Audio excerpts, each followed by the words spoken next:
Hi and welcome back to the channel. Okay, so today we're going to be adding to the 4 chords that we've got together and the pulse, which is the 1, 2, 3, 4, and then we're going to be trying to add a rhythm to it. So this rhythm is going to be a 16 rhythm, and if you did all the strums to the pulse, it will go 1E and a 2E and a 3E and a 4E and a.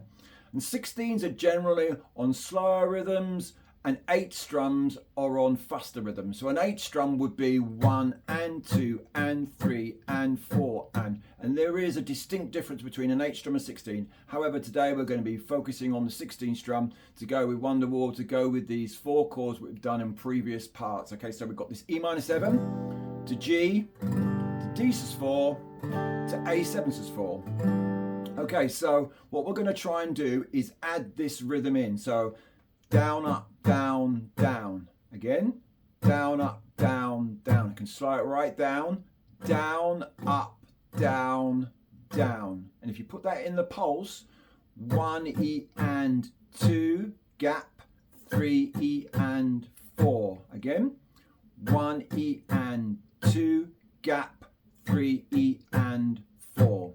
Okay, so all you have to do now is to get your chords and try and fit that rhythm in with the chords. Okay, so E minor 7, and if we give it a little counting, so 1, 2, and down, up, down, down. Gap, you're going to change to G, down, up, down, down. Change to D sus4, down, up, down, down. Change to A7 sus4, down, up, down, down. E minor 7, down, up, down, down. Gap, down, up, down, down. Gap, down, up, down, down, gap, down, up, down, down. And that's your starter rhythm.